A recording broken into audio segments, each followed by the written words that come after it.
All right, ABG fam, answers by guess. Fantasy football's inside scoop from outside the box, doing the AFC South now, wrapping up the AFC here, giving a little preview. All right, what's up, guess? Hey, what's up? Let's Jumping close. right Let's in. close out the. Let's close out the AFC. Um, Answer by guess. We're gonna do what we do. Let's do it. All right, season 7, guys. Remember, follow us on Facebook, YouTube, TikTok, Twitter, Patreon, and soon to be podcasting on Spotify. Always look for those hashtags, answers by guess, and ABGFF. Like I said, we're doing an AFC South preview here. Jacksonville Jaguars, Tennessee Titans, Indianapolis Colts, and the Houston Texans. The new segment that we've been going with is 5 guys for your eyes in these previews. Guess, jump right in. Yeah, we're not gonna waste the preseason talking about the guys that everybody's talking about should be at the top of your list. These are the guys that should be somewhere near the middle to bottom of your list before they get to everybody else's list at all. All right, we're going to be ranking them from 5 to 1. And if you guys have been listening to the rest of the AFC, there may be a little surprise at the end. Number 5 on your list is somebody I drafted in Dynasty, Nico Collins from the Houston Texans. We've seen him. He played pretty well. What are you thinking? Yeah, he's on people's list. People have their eyes on him for sure, but I felt he deserved to be on this list because I think this year he's going to catapult himself into a solid wide receiver 2 at minimum ranks. He flashed last year finally. No Brandon Cooks. So he's basically the wide receiver 1 for the team. The quarterback situation should be better. Stroud, right? Yeah. Yes, sir. So, Drafted him as um, well. yeah. So I just think that this is the year that Nico Collins finally, year 3, if I'm not mistaken, um, that he finally catapults himself to the mainstream. We saw flashes of it last year, as you said. I think with the better quarterback play, a couple other weapons next to him. The tight end situation got better. I believe Dalton Schultz, if I'm not Yes, sir. mistaken. So And that helps because Brevin Jordan was a burn. He couldn't stay on the field. So I just think the team all around is going to be better. They brought in, I'm not sure, I can't remember who it was, but they brought in a running back to help out Damian Pierce, a veteran. Um, you know who it is? I do. Devin Singletary. Okay. And so I think that uh, the whole team, the offense, and they surprised a little bit last year, right? If I'm not mistaken, they beat Jacksonville. Is that they beat somebody good? Either way, Nico Collins is the guy you got to have your eye on. I would reach for him a little bit above where everybody else has him. So he's kind of a cheat for the 5 guys for your eyes because people have their eyes on him because he is the wide receiver 1 here in Houston. But I think you could take a risk with him because I do think next year he's going to be like a 5th or 6th round pick in fantasy, and you could get a jump on him. I like it, man. I like it. All right, going on to the next one here. Ooh, the rookie from Jacksonville, Tank Bigsby. Trouble with ETN? I don't think trouble with ETN, but I think Jacksonville was most successful when they had ETN and another running back. I mean, you can go back 2 years when it was James Robinson and the SH show that they had there with the coach kicking people and whatnot. They were great when they had both of them going. And, you know, well, ETN was hurt, and then ETN had his year last year. In the beginning of the season, James Robinson was doing just fine with him. Then they kept trying to throw other guys in there with him. Snoop Connor was a guy that they had drafted that never really amounted to much, but I believe his name is Cartavius. Cartavius Bigsby Tank is what they call him. I think he's going to fit that perfect James Robinson role for this team. He's not the same type of player as ETN. He's a perfect complement. And ETN is a centerpiece for this team. I mean, yeah, they got Trevor Lawrence. Yeah, they got some really nice wide receivers um, with Kirk and Ridley now this year. Evan Ingram was good with this team. He was. So I think that to keep ETN safe, Bixby's going to come on the field, could be your third down, could be your goal line guy because they don't want Trevor Lawrence sneaking in as much as he did last year. They don't want to use little ETN as much near the goal line. I think that a lot of people, again, I feel like the 4 spot. I don't know, but you can go back through the videos. Yeah, I mean, it was with the AFC West. The 4 spot might be the spot where for whatever reason, subconsciously, throwing in a rookie, shiny new toy in there. People have their eyes on him, but I think he's somebody that's going to pay off. So if you don't, you should have your eyes on this guy. Goal line, Tank. I mean, that kind of makes sense right there. Artavius is correct, and I agree with Doug Peterson. Does like to use rookies in the situation, two running back situation as well. Let's see what happens.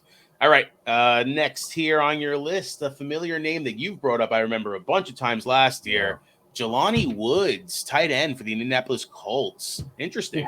Yeah, they still have all 3. They have Jelani, Mo Alley, and Kylan Granson. But I think it's fair to say I thought Kylan Granson was going to do something last year.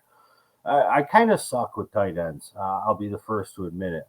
For whatever reason, I shoot and I miss bricks. But Kylan Granson, I think, so take this one with a grain of salt, I guess. I was just about to say the same thing. That's funny. But they drafted Jelani Woods last year, and he got on the field a little bit. And we know the story with rookie tight ends. It's not Mo Alley. He's not the answer. And I really just think Jelani Woods, if they're saying it might be Minshew, right? As of right now, it seems like Minshew's probably going to be the guy. I think we see Anthony Richardson sooner than later. Minshew likes the tight end, and we know the age-old story of rookie QBs and the tight end. So I just feel like Jelani Woods is a guy that's going maybe the 15th tight end at this point in a 12-team league. He's not even a starter. And he's just somebody who I think could easily catapult himself in the top 8 this year. So he's a guy you have to put your eyes on. Maybe you punt, so to speak, you pass on tight ends and just load up on other ones. Jelani Woods is somebody that you come and you scoop in the later rounds because he is the starter. He wasn't the starter last year. He was 3rd on the depth chart. He is number 1 now. And I think he's got what it takes. So put your eyes on him. And he's definitely my number 1 choice for a tight end if you're not grabbing a tight end until round 10 to 15 and just waiting on him. This is who I grab. This is my Cole Kmet of last year. Ooh, interesting. Cole Kmet came on, especially more toward the end of the year. I've taken a big bet on Justin Fields, but I can see the same concept. I don't know. I like Minshew. Don't get me wrong. I just think if Anthony Richardson, I don't know if he's ready or not. His arm, his ability is just ridiculous. So, all right, guys, jumping into number 2 here. Ooh, Malik Willis, Titans. Interesting. Tannehill's still there. Will Levis, the rookie. What are you thinking? Yeah, another thing that I'm seeing a trend on these, and again, I make these lists. I give you the list, put it on. I don't really look at it or think too much about it. But another trend I'm seeing is a lot of second-year guys. A lot of guys who had a lot of buzz last year and didn't do much.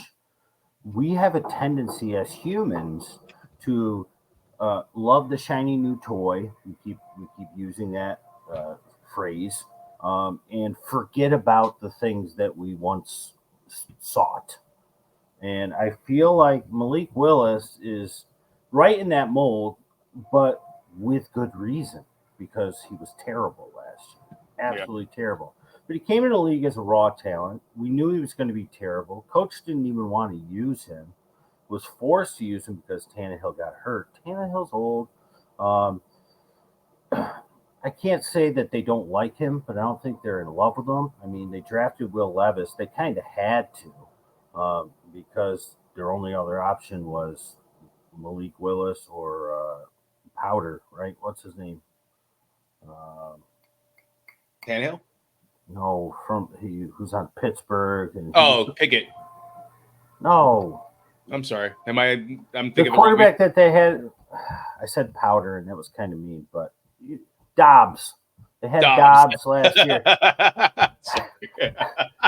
they had Dobbs last year, who played okay in a couple of games, but I mean they had to draft Will Levis. He fell too far. But I think Malik Willis. There's conflicting reports he might not make the team, and then there's reports that he's grown a ton. I think personally, he ends up seeing the field this year and has at least 1 or 2 games. This is more of a dynasty play. If somebody dumps him in the dynasty league because of how terrible he was, he might be somebody I'd be picking up and just stashing at the end of my bench because I do think he has skills. I do think he gets it put together. Not sure if it'll be with the Titans because if they do cut him, somebody else is going to scoop him. He's somebody I want you to have your eyes on because once he pops, much like the sports card game, he's a quarterback. People will be all over it like vultures, like flies. All right, let's see if it comes to fruition. All right, next, our number 1 on your list. Ooh, Johnny Mechie the third, another Houston wide receiver. I like it. Yeah. All right, tell me why. Bookend this list. Number 5 with Nico Collins. Number 1 with John Mechie.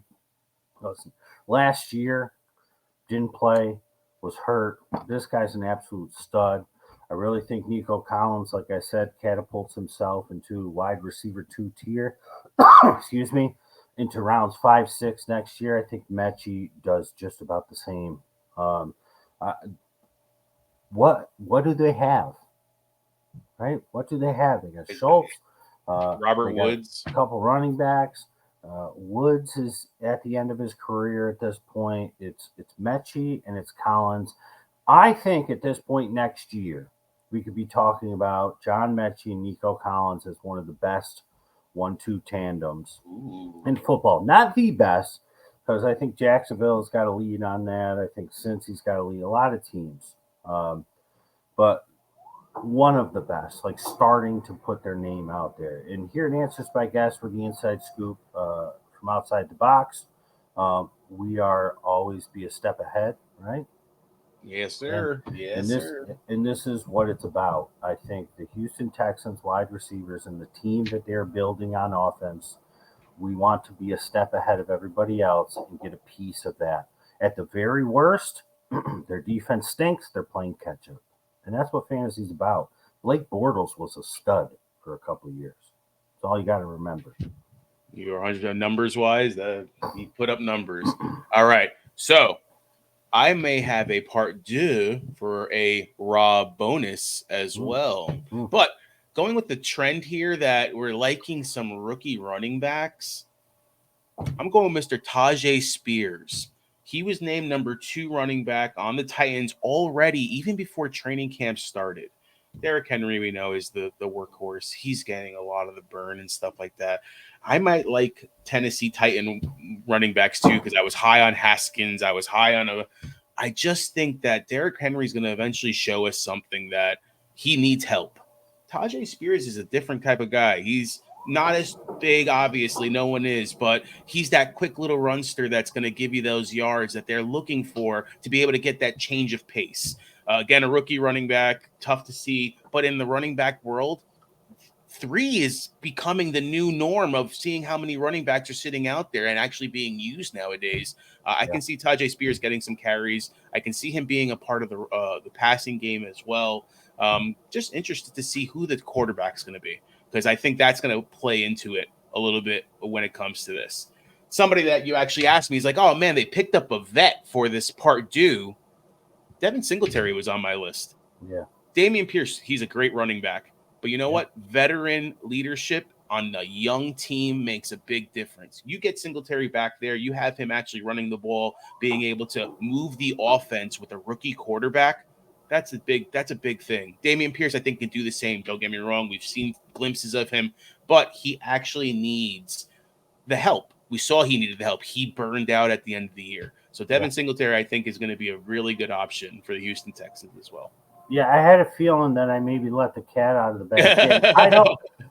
Excuse me. I don't know the raw bonuses at all. It's a complete surprise to me. But when I said the sign of I sort of saw the look in your eye, like, man. I was like, crap. Stolen from me. But yeah, I agree with Singletary and Tajay Spears. I mean, for me, in my 2 dynasty drafts, I believe you stole Spears.